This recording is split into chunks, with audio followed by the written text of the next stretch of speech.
کہ دیکھیں جی ہم مسلمان ہیں، ہمارا اللہ کا عقیدہ ہے، ہم جھکتے اللہ کے سامنے ہیں، ہم بندگی اس ذات الہی کی کرتے ہیں، اور وہ ذات وہ مہربان ذات ہے اپنے بندوں کے ساتھ، جو قرآن مجید میں ارشاد فرما رہی ہے وَإِذَا سَأَلَكَ عِبَادِي عَنِّي فَإِنِّي قَرِيبٌ أُجِيبُ دَعْوَةَ الدَّاعِ إِذَا دَعَانِ۔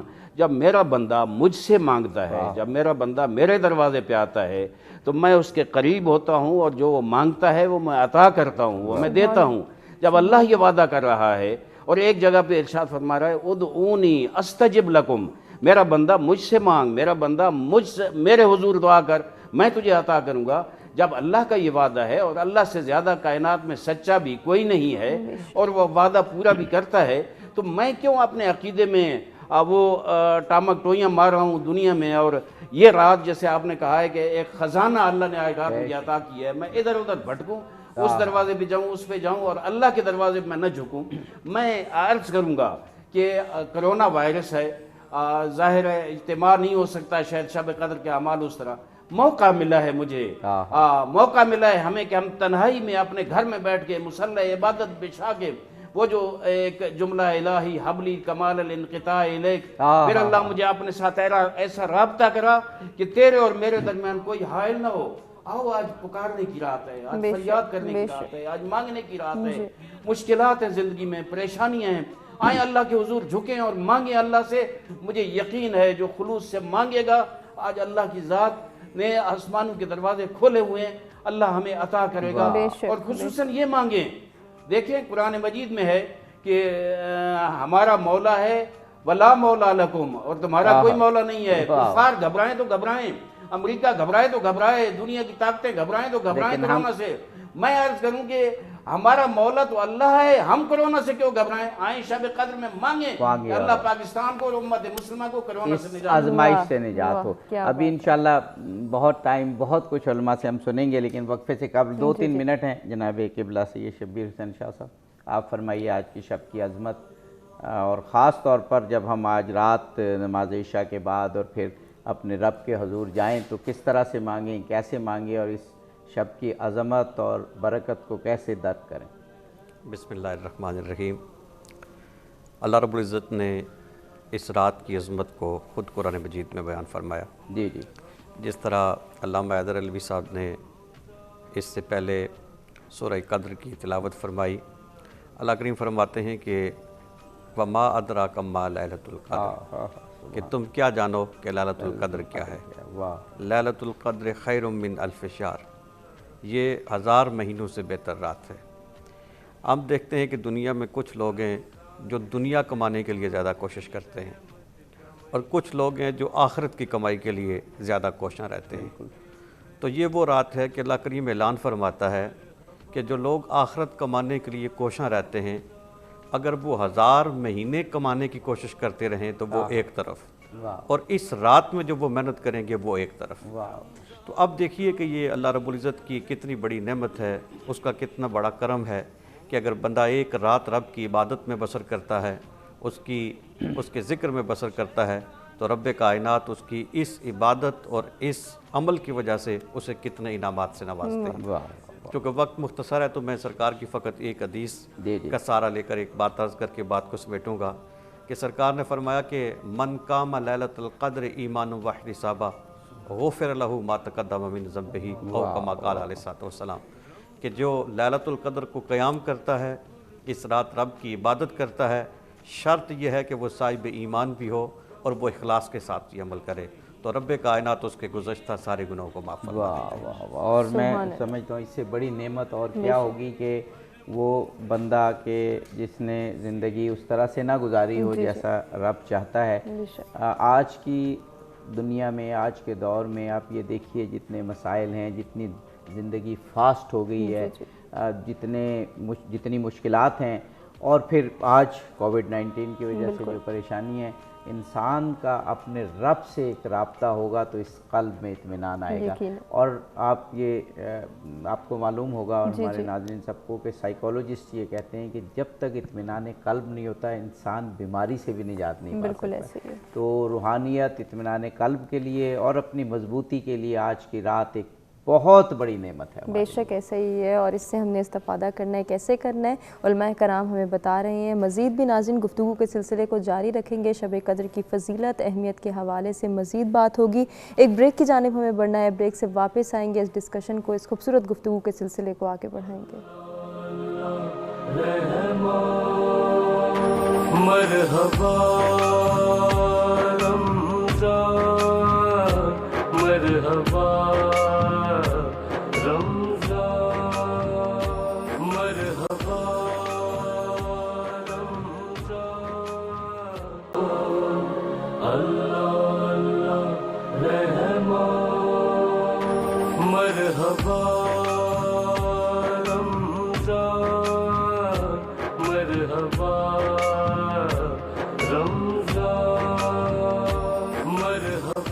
ناظرین مرحبا افطار ٹرانسمیشن میں ایک مرتبہ پھر سے آپ کو کہیں گے خوش آمدید. اور بریک پہ جانے سے قبل آج کے موضوع کے حوالے سے خوبصورت گفتگو ہو رہی تھی. اسی سلسلے کو آگے بڑھائیں گے، لیکن اس سے پہلے ایک نظر ڈال لیتے ہیں پاکستان کے مختلف شہروں میں فقہ حنفیہ اور فقہ جعفریہ کے مطابق آج افطار کی ٹائمنگز پر.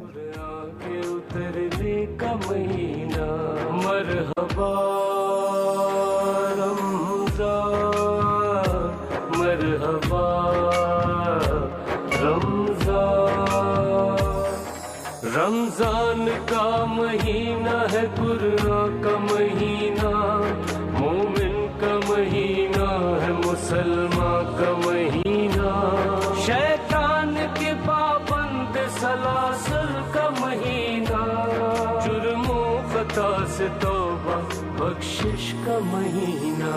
مرحبا رمضان، مرحبا رمضان، رمضان ہے اللہ سے قربت کا مہینہ، برکت کا سخاوت کا محبت کا مہینہ، یہ ہے دعا کے ہر سو امن و امان رہے، ہر مومن و مسلک زیر امان رہے.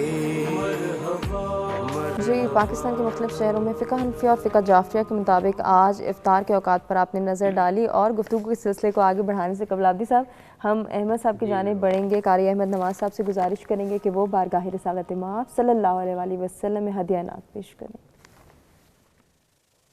تو شائع خوبان تو جانے جانا، تو شائع خوبان تو جانے جانا، اے چہرہ الکتاب تیرا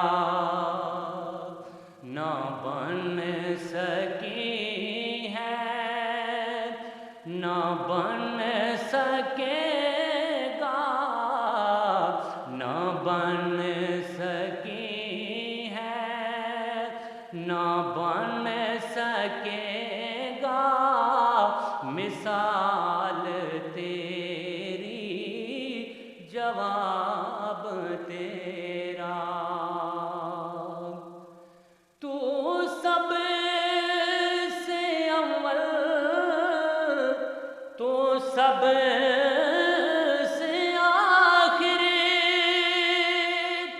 ملا ہے حسن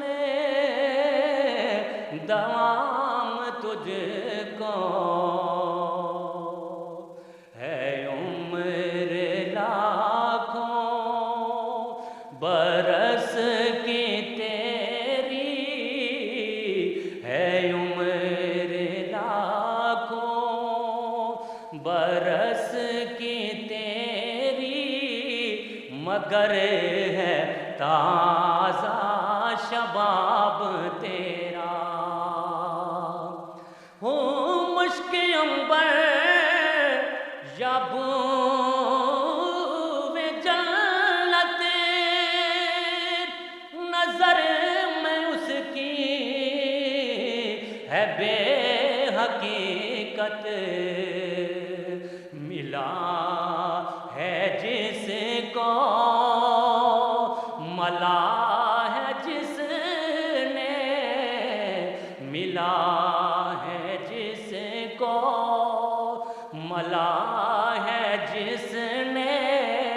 پسینہ رش کے گلاب تیرا، اور خدا کی غیرت نے ڈال رکھے ہیں تجھ پہ 70,000 پردے، جہاں میں بن جاتے تور لاکھوں، جہاں میں بن جاتے تور لاکھوں، جو ہک بھی اٹھتا حجاب تیرا ہے، تو بھی سائے میں عجیب انسان کہ روز محشر سے ہے ہراساں، ہے تو بھی سائے میں عجیب انسان کہ روز محشر سے ہے ہراساں، ارے وہاں تو شفیع بنے گا، ارے وہاں تو شفیع بنے گا، رسول عالی جناب تیرا، نہ بن سکی ہے نہ بن سکے گا مثال تیری، جواب تیرا۔ کیا بات ہے، کیا بات ہے، واہ واہ، سبحان اللہ سبحان اللہ۔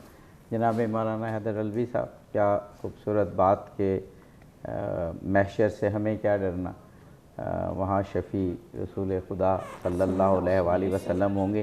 لیکن یہ بھی ائمہ معصومین نے ختم مرتبت نے فرمایا ہے کہ ہمیں اس قابل ہونا ہے کہ ان کی شفاعت کے قابل تو ہو سکیں نا ہم، تو آج کی رات اس قابل بننے کے لیے کہ خدا کے حضور حاضر ہو سکیں اور جناب رسول خدا صلی اللہ علیہ وآلہ وسلم کا وسیلہ دے سکیں، آج کی رات کتنی اہم رات ہے، کیا کچھ مانگا جا سکتا ہے، کیا کچھ عبادت کی جا سکتی ہے، اور کیسے اپنا مقدر سنوارا جا سکتا ہے۔ دیکھیے خطبہ شعبانیہ میں بھی نبی کریم صاحب الاولاق صلی اللہ علیہ وآلہ وسلم نے اس رات کے حوالے سے خصوصاً فرمایا کہ ایک عام رات جو 1000 مہینے کی عبادت سے افضل عبادت کا درجہ دینے کے لیے آ رہی ہے، جو اس رات میں محروم رہا گویا وہ تمام خیر و برکت سے محروم رہا۔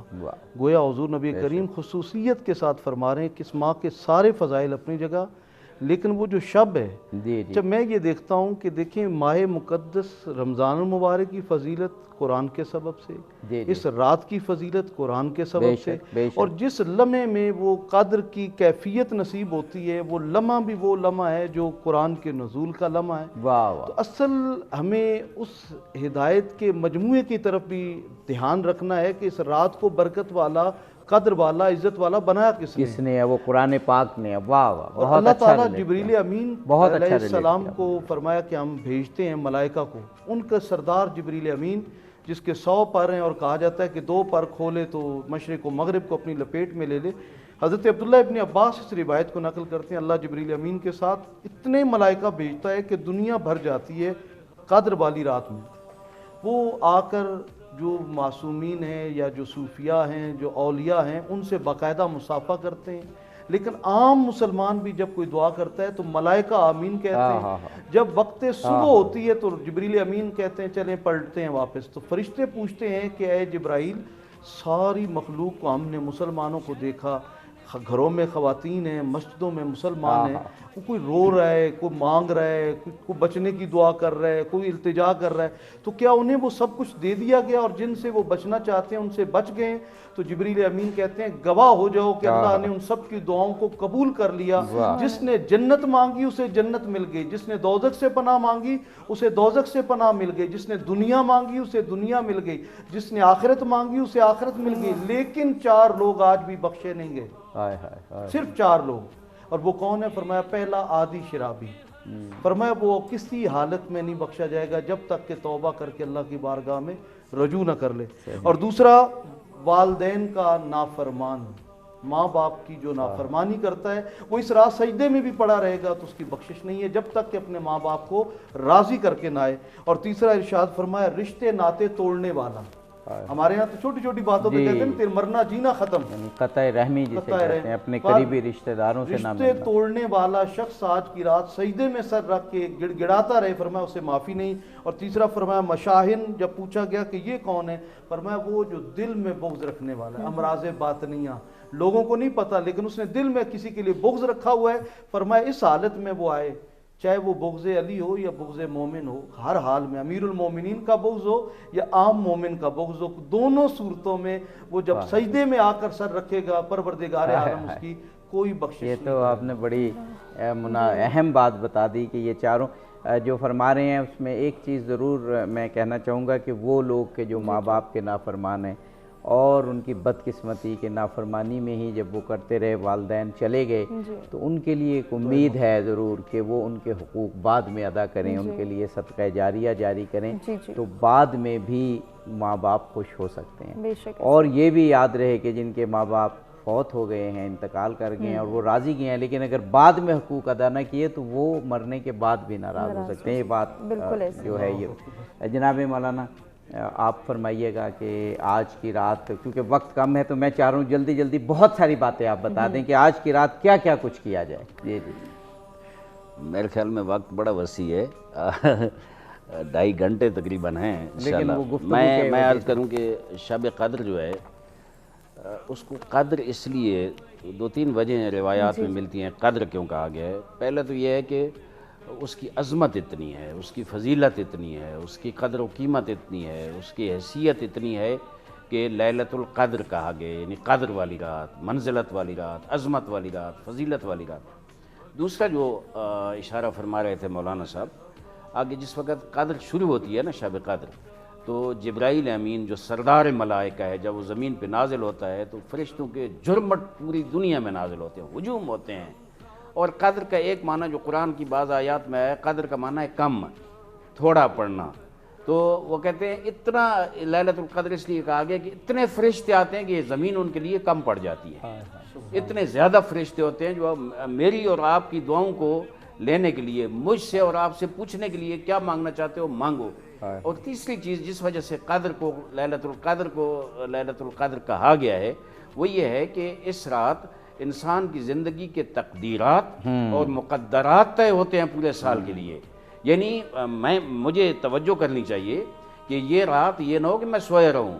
بہت زیادہ حضور اکرم صلی اللہ علیہ وآلہ وسلم سے کسی نے پوچھا کہ یا رسول اللہ اس شب کی کیا عبادت ہے؟ حضور نے فرمایا سب سے بڑی عبادت ہے کہ احیا کرو، شب بیداری کرو، ساری رات جاگتے رہو، آپ کا کوئی لحظہ سویا ہوا نہ ہو، تاکہ یہ نہ ہو کہ فرشتے آئیں اور آپ کو کہیں کہ کوئی سوال کرو اور آپ آگے سے سوئے ہوئے ہوں. تو آج رات شب بیداری جو کر لے گا فقط وہ جہنم سے نجات کا پروانہ بھی حاصل کر لے گا اور بہشت میں داخلی کا ٹکٹ بھی حاصل کر لے گا. بہت بڑی بات ہے. اور جو تقدیرات طے ہوتی ہیں کوئی چیز مخصوص نہیں ہے، ہر چیز جو میری مشکل ہے، میری زندگی کی صحت، میری بیماری، میرے جو رزق ہے، میری جو عزت و عظمت ہے، میری جو دنیا میں تدین ہے، میرے فیملی کے جو مسائل ہیں، میری قوم کے جو مسائل ہیں، میرے ملک کے جو مسائل ہیں، جتنے بھی ہیں امور، میرے رزق کے مسائل، روزی کے مسائل، حلال روزی مجھے جو مانگے گا اللہ کی ذات وہ اسے عطا کرے گی اور اس کے مقدرات میں لکھ دے گی. تو میں یہ سمجھتا ہوں کہ آج غنیمت موقع ہے، آج ہمیں اس ذات سے مانگنا چاہیے. امام رضا علیہ الصلوۃ والسلام فرماتے ہیں کہ یہ جو پریشانی میں تم مبتلا ہوتے ہو، مشکل مبتلا ہوتے ہو، علیکم بسلاح الانبیاء، تمہارے لیے ضروری ہے کہ انبیاء کا اسلحہ اٹھاؤ. پوچھا گیا وما سلاح الانبیاء، انبیاء کا اسلحہ کیا ہے؟ تو فرمایا دعا کرو، مانگو اللہ سے. اور وہ بھی کیا خوبصورت کہ ماہ مبارک رمضان ہو، رات شب قدر کی ہو، وہ مقدس لحظے ہوں، فرشتے منتظر ہیں کہ اللہ سے جو مانگو اللہ عطا کرنے کے لیے تیار ہے. اس وقت انسان مانگے جو انسان کی مشکل ہے. میرے خیال میں اللہ کی ذات ہماری انشاءاللہ ہر مشکل کو آسان فرمائے. سبحان اللہ، سبحان اللہ. جناب مولانا سید شبیر حسین شاہ صاحب، مجھے وہ اقبال کا ایک شعر یاد آ رہا ہے کہ ابس ہے شکوہ تقدیر یزداں تو خود تقدیر یزداں کیوں نہیں ہے۔ تو آج کی رات اقبال کے بھی پورے کلام کا پیغام یہی ہے کہ اپنی تقدیر خود بنانی ہے۔ تو آج کی رات وہ دعائیں مانگیں کہ جو پورا اگلا سال ہماری پلاننگ ہو، خداوند قدوس بحق ختم مرتبت محمد مصطفیٰ صلی اللہ علیہ وآلہ وسلم اگلے پورے سال کی پلاننگ کے مطابق ہمیں عطا فرمائے۔ مولانا صاحب نے بجا کہا کہ اپنی پوری زندگی کی اور خاص طور پر اگلے سال کے لیے جو کچھ مانگنا ہے آج مانگیں، اور پھر اس کے بعد عبادت کریں، سجدہ ریز ہوں، قرآن پڑھیں، اور پھر سارا سال یہ جو آج کی رات کی دعائیں ہیں اور پلان ہے اس کے سہارے جو ہے وہ اچیو کریں۔ فرمائیے۔ نبی رحمت صلی اللہ علیہ وآلہ وسلم کا ایک فرمان علی شان ہے۔ سرکار نے ارشاد فرمایا سیاتی علی امتی زمان یحبون الخمس و ینسون الخمس، کہ عنقریب میری امت پر ایک ایسا وقت آئے گا کہ وہ 5 چیزوں سے محبت کریں گے اور 5 سے غافل ہو جائیں گے۔ پھر سرکار نے ان 5 کا ذکر بھی فرمایا کہ جن سے امت محبت کرے گی، اور ان 5 کا بھی تذکرہ فرمایا جن سے غافل ہو جائے گی۔ سرکار نے فرمایا یحبون الدنیا و ینسون الآخرہ، کہ دنیا سے محبت کریں گے، آخرت کو فراموش کر دیں گے۔ یحبون الحیات و ینسون الموت، زندگی سے محبت کریں گے اور موت کو فراموش کر دیں گے۔ یحبون القصور و ینسون القبور، اپنے گھروں سے، عالیشان محلات سے محبت کریں گے، اپنی قبروں کو فراموش کر دیں گے۔ یحبون المال و ینسون الحساب، مال جمع کرنے کے پیچھے لگے رہیں گے اور یہ بھول جائیں گے کہ ہم نے رب کی بارگاہ میں جواب بھی دینا ہے کہ مال کمایا کہاں سے ہے، خرچ کہاں پہ کیا ہے۔ اور پھر فرمایا یحبون الخلق و ینسون الخالق، کہ مخلوق سے رشتے استوار کرنے کی کوشش کریں گے، دوستوں سے رشتے استوار کرنے کی کوشش کریں گے، لیکن خالق کو فراموش کر دیں گے۔ سرکار نے 14 صدیاں پہلے یہ ارشاد فرمایا، اور آج ہم دیکھتے ہیں کہ ہمارے معاشرے میں یہ ایک حقیقت بن کر ہمارے سامنے آ چکا ہے کہ ہم دنیا سے محبت کرتے ہیں، آخرت کو فراموش کر چکے ہیں، ہم زندگی سے پیار کرتے ہیں، موت سے غافل ہو چکے ہیں۔ ہم کوشش کرتے ہیں کہ ہمارے دنیا کے گھر خوبصورت ہوں، عالی شان ہوں، ان میں ساری سہولتیں موجود ہوں، گرمی سردی کے مقابلے کا سارا سامان موجود ہو، لیکن قبروں کو فراموش کر بیٹھے ہیں۔ ہم چاہتے ہیں کہ ہم مال جمع کریں اور کماتے رہیں، لیکن ہم یہ فراموش کر چکے ہیں کہ ہم نے اس کے لیے حساب بھی دینا ہے، اور ہم لوگوں سے تعلقات بنانے کی کوشش کرتے ہیں۔ مثلاً کسی جگہ پہ کوئی دعوت ہوتی ہے تو ہم چاہتے ہیں کہ ضرور پہنچنا چاہیے، نہ گئے تو فلاں صاحب ناراض ہو جائیں گے، فلاں صاحب ناراض ہو جائیں گے، فلاں صاحب ناراض ہو جائیں گے، لیکن جب مسجد سے اذان ہوتی ہے تو ہماری توجہ نہیں ہوتی کہ اگر نہ گئے تو خالق ناراض ہو جائے گا۔ تو ہم مخلوق سے رشتے تو استوار کرنے کی کوشش کرتے ہیں، لیکن خالق کو ہم فراموش کر دیتے ہیں۔ تو یہ جو رات ہے، اس رات ہمیں سب سے پہلے تو یہ سوچنا چاہیے، پہلے ہم اپنا احتساب کریں کہ اس وقت ہم کس مقام پہ کھڑے ہیں، کہ سرکار کی اس حدیث پاک کی روشنی میں ہماری اس وقت کی حیثیت کیا ہے، کہ ہمارے دنیا کے بارے میں ہم کتنی کوشش کرتے ہیں، آخرت کے بارے میں کتنی کوشش کرتے ہیں، اور ہم موت کی کتنی فکر کرتے ہیں، ہم قبر کی کتنی تیاری کرتے ہیں، ہمارا مال پاک ہے یا ہم حلال حرام کی تمیز کیے بغیر کوشش کیے جا رہے ہیں۔ اور پھر یہ ہے کہ ہم اپنے دنیا کے تعلقات کو پالنے کے لیے تو اتنی محنت کرتے ہیں، خالق کی رضا حاصل کرنے کے لیے ہماری کتنی کوشش ہے۔ اور یہ سب کچھ سوچ کر پھر ندامت کے آنسو بہا کر صدق کے دل سے اپنے گناہوں پر معافی مانگ کے اپنے خالق کی بارگاہ میں دعا کرنی چاہیے کہ اللہ تعالیٰ ہمیں آخرت کی فکر بھی عطا فرمائے، موت کی تیاری کی توفیق بھی نصیب فرمائے، اللہ کریم ہمیں قبر کی تیاری کی توفیق بھی نصیب فرمائے، مال حلال کمانے کی اور حرام کے لقموں سے بچنے کی توفیق بھی نصیب فرمائے، اور اللہ کریم ہمیں اپنا قرب بھی عطا فرمائے۔ سبحان اللہ، سبحان اللہ۔ ابھی جو شبیر شاہ صاحب نے باتیں کی، مجھے وہ ہم وقفے کے دوران بھی ایک بات کر رہے تھے، آپ کو یاد ہوگا کہ ہم نے کہا تھا کہ معصومین کی یہ فرامین ہے کہ تم جو ہمارا کلام ہے وہ لوگوں تک پہنچا دو۔ جب وہ ہمارا کلام، ہماری احادیث لوگوں تک پہنچا دو گے تو ان کلام میں جو محاسن اور جو اٹریکشن ہے وہ خود لوگوں کو قائل کرے گی۔ تو شاہ صاحب نے بھی ایک بڑی جامع حدیث بیان کی، اور دیکھیں اسی حدیث میں آج کی دنیا کے حالات بھی بیان ہو گئے اور جو کچھ ہمیں کرنا ہے وہ بھی بیان ہو گیا۔ تو وقفے کی جانب بھی ہمیں جانا ہے، لیکن جو تھوڑا وقت ہے ہم سوال کرتے ہیں حیدر علوی صاحب سے، اور پھر جب آپ نے وقفے پہ جانا ہوگا آپ جائیے۔ آپ نے ایک بڑا اچھا نقطہ بیان کیا تھا، میں چاہ رہا ہوں اب جتنا ٹائم ہے اور پھر جب واپس آئیں گے، کہ آج کی رات قرآن سے خاص تعلق رکھتی ہے۔ ماہ مبارک کا مہینہ ہو یا یہ لیلۃ القدر و قرآن کے بارے میں آیا ہے کہ قرآن نازل ہوا اس میں، یعنی اصل تعارف آج کی شب کا اور اس مہینے کا قرآن پاک ہے۔ قرآن پاک کی تلاوت کی بھی بڑی خاص تاکید ہوئی ہے اس رات میں، تو قرآن پاک کی اہمیت، اس کو سمجھنے کی اہمیت، اور آج کی رات سے قرآن پاک کا کیا بات ہے، ضرور جانیں گے۔ بریک کا وقت ہے ہمارے پاس، بریک کے بعد بریک کے بعد حاضر ہوتے ہیں، کنٹینیو کرتے ہیں۔ بخشش کا مہینہ مرحبا رمضان، مرحبا رمضان، مرحبا رمضان، رمضان کا مہینہ ہے قرآن کا مہینہ، جی ناظرین، مرحبا افطار ٹرانسمیشن میں ایک مرتبہ پھر سے آپ کو کہیں گے خوش آمدید۔ ہماری یہ ٹرانسمیشن صرف ایکسل کے تعاون سے پیش کی جا رہی ہے، اور ایک مرتبہ پھر سے آپ کو یاد دلائیں گے نیکی کی ٹوکری کی، سچ ٹی وی کی اس کار خیر کا زیادہ سے زیادہ حصہ دار بننے کی کوشش کریں اور اپنے پیارے بہن بھائیوں کی مشکلات کو دور کریں۔ ماہ رمضان ہے، ماہ مبارک ہے، اس میں نیکی کا کام، نیکی کی بارش اور نیکی کی کوشش کو رکنے نہیں دینا۔ ہم نے یہ عہد کرنا ہے، اور اس میں ہم نے جو ہے وہ پریکٹیکلی بھی سامنے آنا ہے، صرف زبان سے اقرار نہیں کرنا بلکہ عملاً بھی اپنا کردار ادا کرنے کی بھرپور کوشش کرنی ہے۔ ایک نظر ڈالیں گے پاکستان کے مختلف شہروں میں فقہ حنفیہ اور فقہ جعفریہ کے مطابق آج افطار کے اوقات۔ ہر مومن مسلک زیرِ امان رہے، مرحبا مرحبا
جی ناظرین، افطار کی ٹائمنگز آپ نے جانی، اور اب آپ کو لیے چلیں گے اپنے سیگمنٹ کی جانب جس کا نام ہے صحت اور رمضان، جہاں پر اینکر پرسن خرم گردیزی ہمیں بتائیں گے کہ ہم اپنی صحت کا خیال کیسے رکھ سکتے ہیں۔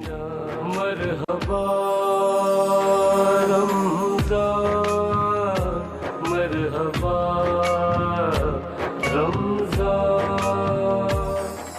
رمضان کا مہینہ ہے قرآن کا مہینہ، مومن کا مہینہ ہے، مسلمان کا مہینہ۔